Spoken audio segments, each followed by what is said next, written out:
Hello, Disney Coast to Coast YouTube listeners. I just wanted to give you a heads up that Disney Coast to Coast may soon no longer be uploaded to YouTube. Long story short, if you haven't heard, due to recent laws put into place and YouTube cracking down on certain things, it's become less cut and dry as to what kind of content is appropriate for children, and it has affected a lot of content creators using YouTube. Since the majority of the DCTC audience isn't from YouTube, I may stop uploading new Disney Coast to Coast episodes to YouTube at the start of the new season, simply to avoid any hassle with the new rules. I haven't made a firm decision yet, but I wanted to give you a heads up so that you'll be able to begin transferring your listening habits over to a podcast app or website instead. There are many options as to where you can listen to Disney Coast to Coast for free, including Apple Podcasts, iHeartRadio, Spotify, and many other places. To see them all, simply visit DisneyCoastToCoast.com and click on the FAQ tab. And when you begin listening on that podcast app, be sure to leave the show a 5-star rating and review. It would be greatly appreciated. Now on with the show. Do you dream of fairies and princesses? Then you've come to the right place. Welcome to Disney Coast to Coast.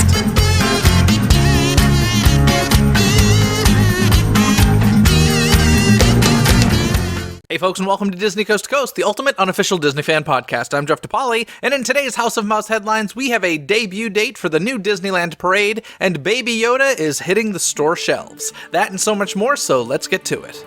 Hear the latest news from the Walt Disney Company in today's House of Mouse headlines.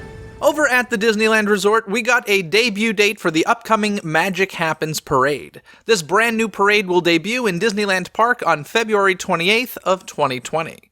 Some of the new floats we'll be getting with this parade feature the films Moana, Frozen, Coco, Sleeping Beauty, and more. I love that Sleeping Beauty is getting her very own float considering her castle is at the center of Disneyland Park. I look forward to checking out this parade when it debuts in just a couple of months. Also in Disneyland Park, it is typical early in the new year for the Haunted Mansion to have some downtime as they remove the Haunted Mansion holiday overlay. But this upcoming year, it'll be going down for longer than the couple of weeks it takes to remove Jack Skellington and his friends. That's because the crew will be giving some TLC to this classic attraction. No major changes are expected to happen, but some fresh coats of paint and updated mechanics will be taking place to ensure that this fan favorite remains in good shape for a long time. It's always disappointing if you're taking a vacation to a Disney park and one of the classic attractions aren't operating, but these kinds of updates are necessary in order to ensure the quality of the attraction.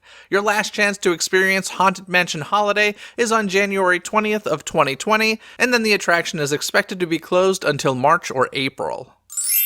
You may have heard me talk about when the Indiana Jones adventure first opened in Disneyland Park, they handed out decoder cards to help translate the fictional maraglyphics written on the walls throughout the queue. Now these decoder cards have been brought back in a 21st century way. Indiana Jones Adventure, The Gift of Mara, is now available in the Play Disney Parks app. Now a digital decoder, you can use the app to translate the old and some new symbols that have been added. Piece together the legends of Mara, and you'll reveal a portion of a map. When you complete the maps, you earn digital achievements. Finish a set, and you'll get a special message from Mara. But whatever you do, don't look into her eyes. That would be dangerous. Very dangerous. There's no better night for a love story than Valentine's Day, and Disney Channel has us covered. Star-crossed zombie cheerleader couple Zed and Addison return to the network in Zombies 2, premiering February 14th at 8 p.m. The movie will also be available on Disney Now. Meg Donnelly and Milo Manheim reprise their roles of Addison and Zed respectively, which they first played in the top-rated 2018 Disney Channel original movie Zombies. In the follow-up, the pair is getting ready for Seabrook High's Prawn, which is like a prom but supersized. After the unanticipated arrival of a new pack of mysterious teenage werewolves who have come to Seabrook in search of an ancient life force buried somewhere within the town, the fearful city council reenacts the town's anti-monster laws. Suddenly, Addison and Zed's prom night plans to become the first ever zombie cheerleader couple to attend the big event together are out the window. While Zed launches a campaign to run for school president and change the rules, Addison finds herself drawn into the werewolf circle. Could this be where she finally fits in? Zed takes drastic action to keep from losing Addison to the werewolf pack, but his plan backfires. When the truth comes out, everyone, zombies, cheerleaders, and werewolves, discover the real meaning of community and acceptance.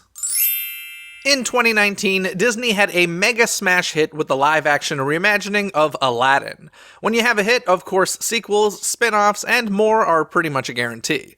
With Aladdin, it looks as though Disney is looking to create a spin-off featuring the character of Prince Anders for Disney+.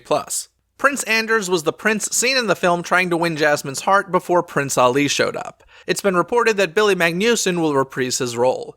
No word yet as to whether or not any other cast members from the live-action film will return. The billion-dollar-plus Aladdin in 2019 helped Disney break a record, as it's now the first studio to earn over $10 billion at the box office in a single year. Between having Walt Disney Pictures, Walt Disney Animation Studios, Pixar Animation Studio, Marvel Studios, and Lucasfilm, it's not very surprising that this insane goal has been reached, but it's to be applauded nonetheless. There's a chance that number will get even higher next year when the 20th Century Fox box office becomes part of their annual total. Perhaps that impressive box office statistic has something to do with this next story. Chairman and CEO of the Walt Disney Company, Bob Iger, has been named Businessperson of the Year according to Time. Time wrote, "Creativity is a messy affair, technology is an expensive, glitchy one, and business plans, like military campaigns, rarely survive the first battle." Iger had this to say, "This has been probably one of the most productive years we've had as a company in the 15 years that I've been in this job. This time last year, we had not closed the deal for Fox. We had not opened 2 Star Wars lands. We had not launched Disney Plus. We had not closed the deal for control of Hulu." End quote. Congratulations to Bob Iger on another honor. I've been vocal about how I disagree with some of the creative choices and moves Bob Iger has made while running the company, but I have a lot of respect for him and I think he's done some amazing things for the company. I'm both excited and scared to see what's next after his retirement. If you're super excited for the final Skywalker installment of Star Wars opening on December 20th, you may be interested to know that Hollywood's El Capitan Theater is having a Star Wars movie marathon. The Star Wars 9 movie marathon, hosted by Nerdist, will start on Wednesday, December 18th at 7 p.m. and culminate with the first screening of Star Wars The Rise of Skywalker on Thursday, December 19th. In addition to being the first audience to see the latest Star Wars film, all marathon guests will also see Star Wars The Phantom Menace, Star Wars Attack of the Clones, Star Wars Revenge of the Sith, Star Wars A New Hope, Star Wars The Empire Strikes Back, Star Wars Return of the Jedi, Star Wars The Force Awakens, Star Wars The Last Jedi, and Star Wars The Rise of Skywalker. This does sound very cool and exhausting, but if you decide to attend this event, keep in mind that the El Capitan Theater, although lovely, does not have the most comfortable seats, especially in the current world we live in where we're used to recliners in movie theaters. I don't say this to ruin anyone's fun or take anything away from this epic event, but just to give you fair warning. Star Wars The Rise of Skywalker may be hitting the big screen very soon, but another thing in the Star Wars universe seems to be getting a ton of attention these days. Baby Yoda from The Mandalorian on Disney Plus has quite the fan base after a short period of time. If you're looking for the perfect Baby Yoda merchandise, some new offerings have recently become available. Hasbro will be releasing a line of Baby Yoda figures which are available for pre-order today and will ship in May of 2020. I love this case of history repeating itself. If you know anything about Star Wars merchandise history, you probably know that when the original film came out, it was not expected to do nearly as well as it did, and therefore no toys were readily available for the Christmas season. Instead, empty boxes were sold with the promise of the toys to be shipped in the new year. It looks like the popularity of Baby Yoda was as unexpected as the first Star Wars movie. Also, if you've been wanting a Baby Yoda as your Disney Plus profile icon, good news, it's now available. We are getting near the end of Season 6 of Disney Coast to Coast. The season finale will be on Christmas Day, Wednesday, December 25th, but that doesn't mean that I haven't already begun plans for Season 7 beginning next year. I've already recorded some fun interviews, and although I'm not ready to tell you about all of them just yet, I wanted to share with you a sneak peek of one of them. I had the great pleasure of sitting down with Patty Vincent, who has worked as a director for Disney on Ice for many years now. Here's a short clip from that interview. And now you're in the role that you're currently in, and that is as a show director. Mm-hmm. And as a show director, I mean, you've done more than 15 Disney on Ice and Disney live shows. So you've been doing it since, well, actually, when did that start for you? The first show that I directed was 2004, and that was Finding Nemo. Okay. Now, as director, I mean, you're really there for the entire process. Yes. So scripts, scenic, costume, music, all of that. All of it. You're kind of overseeing. Mm-hmm. Well, I mean, you'd been doing it for a while, so maybe you didn't feel this way, but is it a bit overwhelming that first time you do that? Because, you know, you're used to kind of being in a very specific area, working with that. Now it's like, nope, you're overseeing it all. Yeah. And what are like the challenges going from one to the other? Well, it's scary. I mean, you know, I was approached, it was back in 2003 was when I was approached and asked to direct the first show. And I asked Kenneth Feld, I said, how do I do this? And he said, you're already doing it. Yeah. And it was so, I thought, well, it was so daunting at the time because I had to really open my eyes and really kind of see the big picture. But I was so curious, and I'd always been curious when I was even performing, and as far as how does this happen? Yeah. You know, who's in charge of what? How do we get to this, right? Yeah. So I was very curious. And so when I had the opportunity, I really took my time. I worked closely with our creative team and our producers really helped me and guided me. Mm-hmm. And it's very, very, now I mean, I still look at it and every project is different. Every show is different because we challenge ourselves to be better and better and better. Yeah. You know, so there's always, and I love that. So it never feels the same at all. Yeah. And it's pretty rewarding at the end of the day. Now, the most recent show you worked on is called Disney on Ice Presents Mickey's Search Party.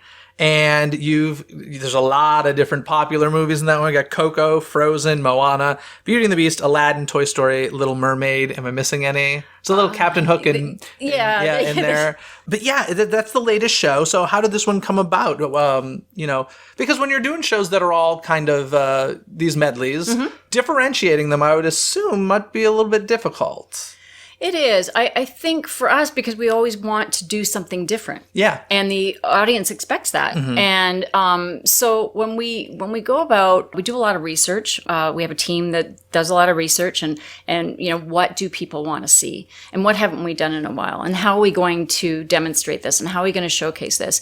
And I think the minds of everyone is a little more rapid. Mm-hmm. And they want to see their favorite Disney characters. They want to sing their favorite songs. Mm-hmm. They want to dress up like their favorite Disney characters.